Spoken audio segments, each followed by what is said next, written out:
So I ran my first marathon on the weekend, Manchester Marathon, and I want to tell you all about it. My review of the training, how it all went, etc. So let's get into it. I have done a little video on my training, I think about halfway through the training plan and how that was going and how I was finding it, all of that. But the training on a whole, I feel like I was really lucky. I only got really ill once, and that was the flu, and that was about a week out of training that I had.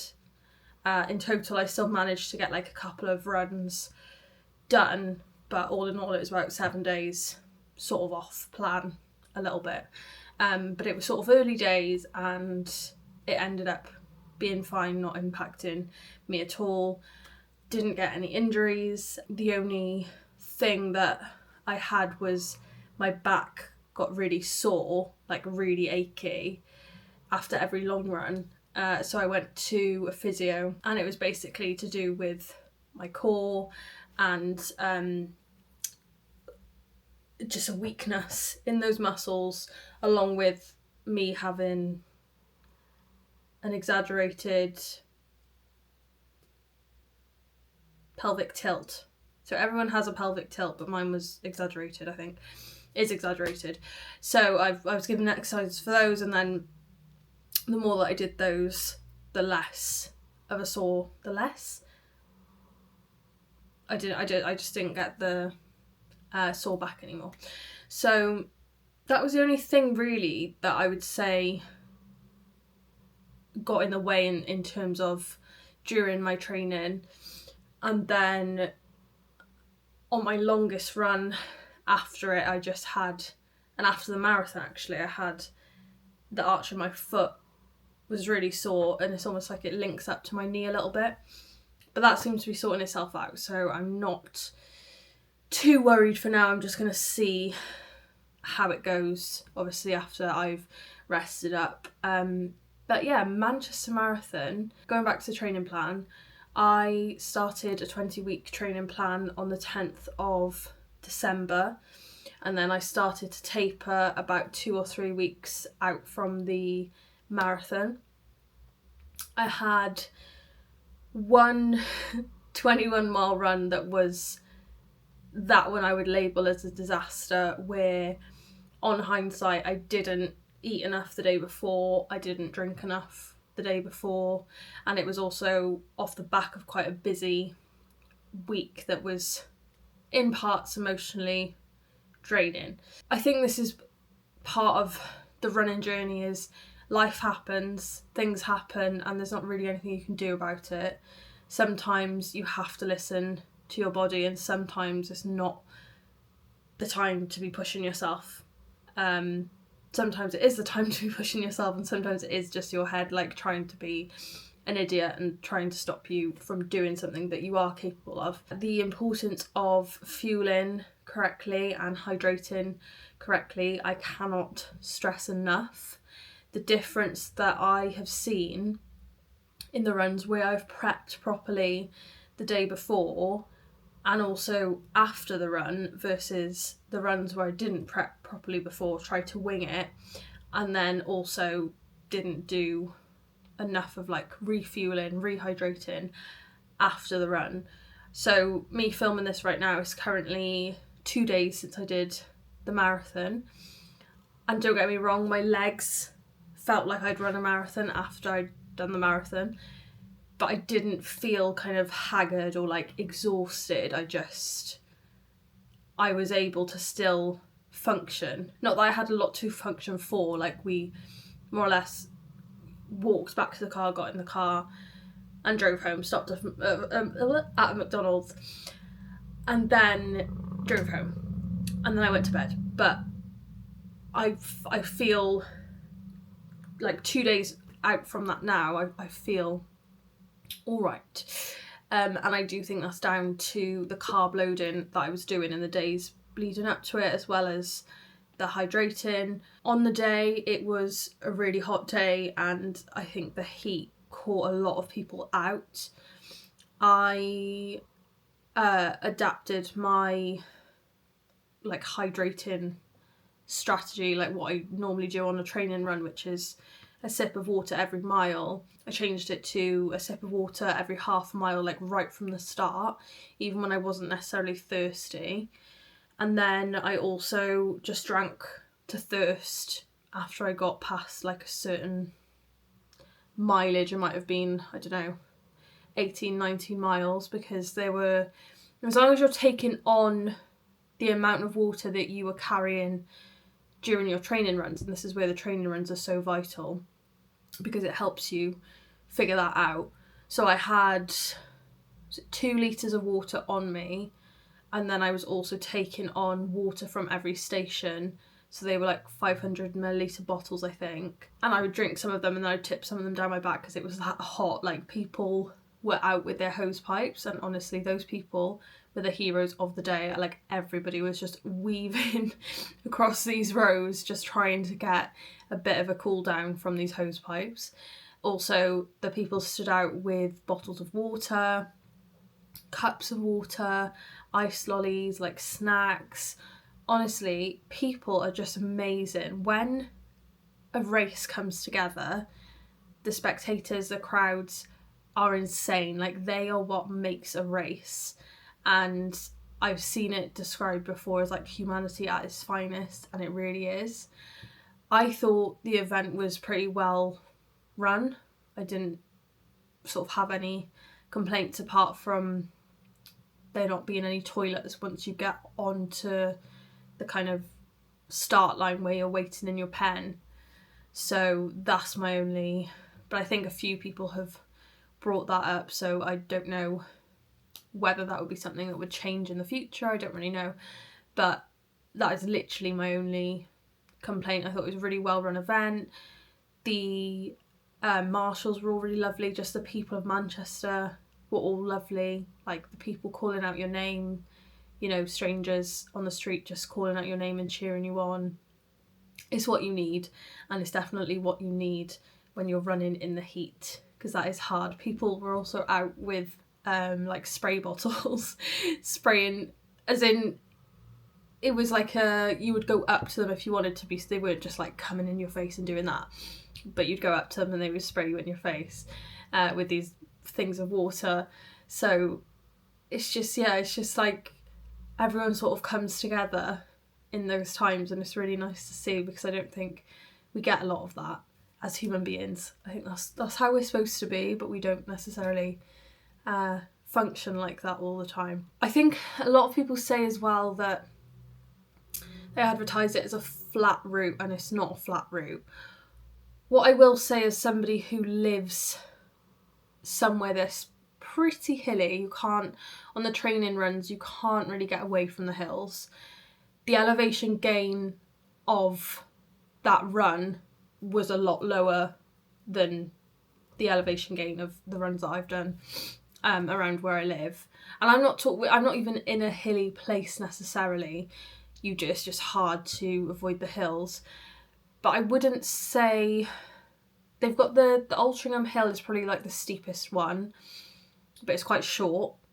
And then the other hills, or like, I'd say they're more inclines, and there are a few inclines, I will say that, but they're more, the sort of bridges were where I noticed when you were going over bridges, that's when you seem to have the inclines. But what I always say to myself is, what goes up must come down. So I know hills are hard and I hate them, trust me. There's one hill by me that I do everything in my power to avoid, but what goes up must come down, and so you've got to just fight through it a little bit. And again, those inclines I would say are pretty short, and then you have a nice downhill. So, and but then maybe this is my brain, I feel like my brain has already forgotten the pain, because I went through a couple of miles really, really struggling, doubting myself, genuinely thinking, am I going to get my medal? Am I going to finish? My friends and my partner have come all this way to see me run this marathon. How embarrassing if I don't finish. Genuinely, that was going through my brain at one point, so don't let me fool you into thinking I enjoyed the whole thing.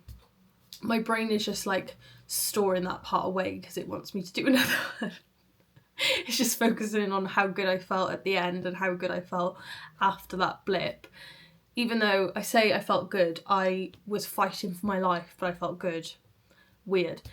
But I don't know, when I think of like the last couple of miles, this is what I mean with your brain just fixates on the good parts. There may have been an incline or two, but I personally wouldn't say that they were strenuous or like really steep and long. For anyone that's done Cardiff half marathon, because that one's advertised as a flat route and there's a few hills in that one, I would say that those hills, inclines, whatever you want to call them, I would say that they are harsher than Manchester Marathon because they're pretty steep and they're pretty long. So that's my 2 pence on that, because I know a few people have said like they advertise it as flat but it's not flat. But in my opinion, I would say it wasn't too bad. I think it's near on impossible to get a completely flat route. I'm not a marathon or event planner, or a route planner for that matter, but I feel like it is pretty hard unless you were to do loops, which nobody wants for a marathon. I think it would be pretty hard to get a fully flat route. What I would also advise if you are going to go for the Manchester Marathon is to book your Airbnb, your hotel, whatever you're going for, early. So what I did was I found a place on booking.com and just reserved that, and it was like a reserve now, pay later, or pay nearer to the time. I did end up changing it because in my naivety I was just like, oh, it'll be close enough to, obviously Manchester's massive, I was like, it'll be close enough to the start line, and it wasn't. So that is my second tip, is to figure out where the start line is going to be, and then book your accommodation so that it's not too far from that. And what we did was, I will leave the link to where I stayed because the landlord was really lovely. The owner, was really lovely. It was perfect, like great location. We were right by an Aldi as well. And then we parked, I think the parking with the road closures was about a 15-minute drive away. So we parked there for the day, and that was near the finish line. So we parked near the finish line and then got a tram to the start line.